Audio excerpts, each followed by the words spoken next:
నడక ద్వారా, చేతుల ద్వారా అన్ని విషయాల్లో కూడాను. ఏదో విషయంలో తప్పటడుగు వేస్తూనే ఉంటాం తెల్లాలేసిన కాంచి. ఇక్కడ యజమానుల దగ్గర చిన్న అబద్ధం ఆడితే కుదరదు. బతికేస్తున్నాం అలాగా, నో ప్రాబ్లమ్. కానీ దైవికంగా వాక్యం చెప్పినప్పుడు వినటకు వేగులు పడాలట. వినటం వలన ఏమొస్తుందండి? విశ్వాసం వస్తుంది.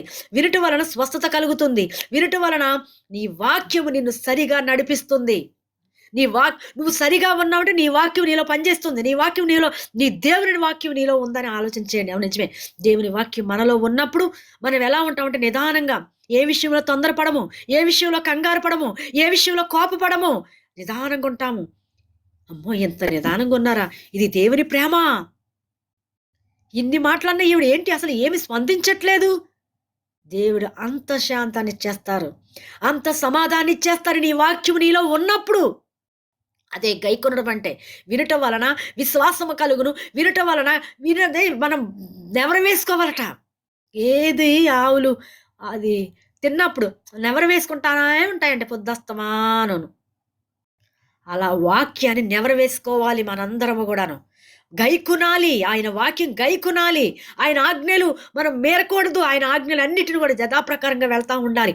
అప్పుడు మనకు తెలియకుండానే మనలో కోపం ఉండదు, అసహ్యం ఉండదు, సోమర్తనం ఉండదు, ఆందోళన ఉండదు, మందస్థితి ఉండదు, విశ్వస్థితి ఉండదు, అపజయం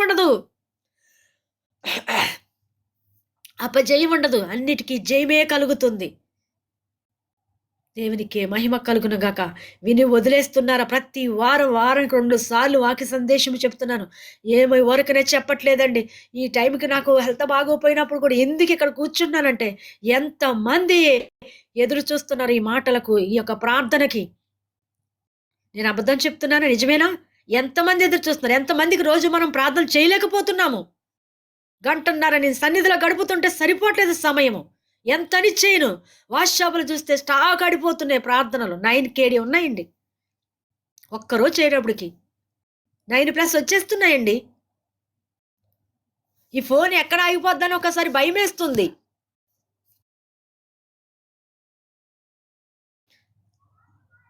చెప్పలేము, ఒక్కోసారి ఆగిపోద్దని భయమేస్తుందండి. అన్ని ప్రార్థనలు ప్రతి ఇండియా నుంచి కూడా అంశాలు పెట్టేస్తున్నారు. ఇవాళ ఉపవాసం ఉన్నానని ఎవరు చెప్తున్నారేమో తెలియదు కానీ, అమ్మగారు మేము ఆయిల్ బాటిల్ కొత్త తెచ్చుకున్నామండి, మేము రెడీగా ఉన్నాం, మీరు ఎప్పుడు ఫోన్ చేస్తారో చెప్పండి అని. ఇవాళ 6 మంది ఇండియా వాళ్ళు మెసేజ్ పెట్టారు. ఎవరికని చేయను, నాకు సమయం ఉండట్లేదు, ఏం చేయాలి అర్థమట్ల. అలాగే వేగుళ్ళు పడేస్తున్నారు జనం. దేవుని మాటలకు, దేవుని ప్రార్థనకు పరిశుద్ధాత్మ తండ్రి అలా వాడుకుంటున్నారు. ఆమెను చెప్పండి. అలాగే మరియమ్మ, మార్తమ్మ గారు తెలుసు కదండి మీకు. మరియమ్మ గారు యేసు ప్రభు వారి ఇంటికి వెళ్ళినప్పుడు వారి కుటుంబం, లాజరు గారు కుటుంబం, చిన్న కుటుంబం, పేద కుటుంబం, చిన్న ఇల్లు, వారింటికి దర్శించడానికి వెళ్ళారు. అక్కడ ఎవరి కోసం వెళ్ళారో తెలుసా మీకు? ఆ కుటుంబం అంటే యేసయ్యకి చాలా ఇష్టం. ఎంత ఇష్టం అంటే చెప్పలేనంత ఇష్టము. ఎంత చనువంటే చాలా చనువండి వారికి వీరికిని. వాళ్ళు మానవులే కదా, ఆయన ప్రభు చనువుగా వాళ్ళింటిలో ఎంత చక్కని నివాసము చేయుచున్నారో. మార్తమ్మ గారైతే చక్కని వంటలు సిద్ధపరుస్తున్నారు. ఆయన ఉండటానికి, పడుకోవడానికి మంచాలు, చక్కని మరి వస్త్రాలు, మరి ఆయనకు కావలసిన వస్త్రాలని, ఆయనకు కావలసిన బెడ్డును అన్నీ కూడా సిద్ధం చేస్తున్నారు. ఆయన తినే పదార్థాలు అన్నీ రెడీ చేస్తున్నారు. ఆవిడ అన్నీ రెడీ చేసేస్తున్నారు చక్కగాను. కంగారు పడిపోతున్నారు. ప్రభు వచ్చారు, ఈ వంట కాదు ఆ వంట చేయాలి, ఈ భోజనం కాదు ఆ భోజనం, ఈ వాటర్ కాదు ఆ వాటర్ అని అన్ని సిద్ధం చేస్తుంటే ఒక సిస్టర్ గారు ఏం చేస్తున్నారు, ఇంకో బిడ్డ మార్తమ్మ గారు పని చేస్తుంది. మరియమ్మ గారు ఏం చేస్తున్నారు? ప్రభు పాదాల దగ్గర కూర్చొని ఆయన చెప్పినవన్నీ కూడా తలపోసుకుంటుందంట. వాక్యం చదవాలి, వాక్యంలో ఉంటుంది. ఇప్పుడు చదవట టైం లేదు. తలపోసుకుంటుంది. అప్పుడు వాళ్ళ సిస్టర్ గారు అని ఉంటారు, ఏంటి యేసయ్యా నేను ఇంత పని చేస్తున్నాను కదా, ఆవిడ మీ దగ్గరే కూర్చుంది కదా, కొంచెం హెల్ప్ చేయొచ్చు కదా వచ్చి. ఎందుకు మార్త అలా మాట్లాడుతున్నావు? ఉత్తమైనది అదే కదా ఎంచుకుంది మరియమ్మ. ఆమెను చెప్పండి, ఏది ఉత్తమైనది? లోక పనులా?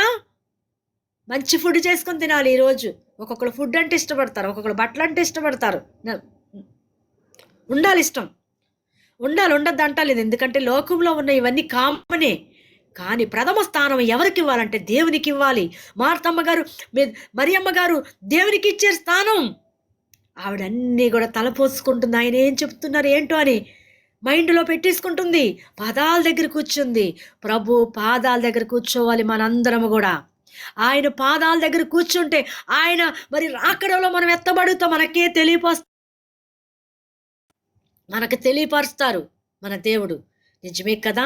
మార్తమ్మ గారు ఆయన ఇంకా మరి మరి పునరుద్ధానం రోజు మరి ఇంకా వెళ్ళిపోతారనగా, ఇంకా సిలువకెళ్ళిపోతారనగా ఆవిడ ఏం చేసిందండి, ఆయన పాదాలు ఏం చేసింది? ఎంత చక్కగా మరి అత్తరు తెచ్చి ఎన్నో డబ్బులు పెట్టి అత్తరు తెచ్చి ఆయన పాదాల మీద పోసినట్టు కనపడుతుంది. ఆయన తల మీద పోసినట్టు కనపడుతుంది. దేవుని బిడ్డలారా ఆలోచన చేయండి. ఎంత గొప్ప అద్భుతమో! ఎందుకంటే మరియమ్మ గారికి తెలిసిపోయింది. ఆయన ఎక్కడికి వెళ్తారో, ఎలా ఉంటారో, ఏం చేస్తారో అన్నీ ఆవిడకి తలపోసుకొని అదే ధ్యాసలో ఉందావిడి. అదే పని మీద ఉందావిడి. మార్తమ్మ గారికి తెలియలేదే. మరియమ్మ గారికి తెలిసింది. ఆమేన్. మరియమ్మ గారి పేర్లు ఎన్ని పేర్లున్నాయి దగ్గర. మీరు పేరు పెట్టుకుంటున్నారా? పేరుకు తగిన బ్రతుకు, జీవితం ఉందా? ఆలోచన చేయండి. నాకు అయ్యగారికి పరమగీతం అని పేరు పెట్టారండి. మొన్నొచ్చారు అయ్యగారు, వెళ్ళాను కదా! అయ్యగారొచ్చారు, మొన్నొచ్చారు. ఉన్నతమైన వారండి వారు. ఎన్నో మందిరాలు, ఎన్నో స్వస్థశాలున్నవి. పరమగీతం అంటే ఏంటి అయ్యగారు అన్నాను. పరమగీతం అంటే పరలోకంలో పాటలు పాడతావురా అన్నారు. అయ్యగారికి భాగ్యరాజు అని పేరు పెట్టారు. భాగ్యరాజు అంటే ఏంటంటే భాగ్యముతో కలిగి ఉంటారండి. ఏ భాగ్యం అండి? భక్తి అనే భాగ్యం. అయ్యగారు లోకములో ఉన్నప్పుడు, లోకానుసరంగా ఉన్నప్పుడు వీడు చస్తే బాగుండు అన్న ఓళ్ళు. మన భక్తి ఎలా ఉండాలంటే ఆ యొక్క ఎగ్జాంపుల్ మీకు చెప్తున్నాను అయ్యగారి విషయంలో.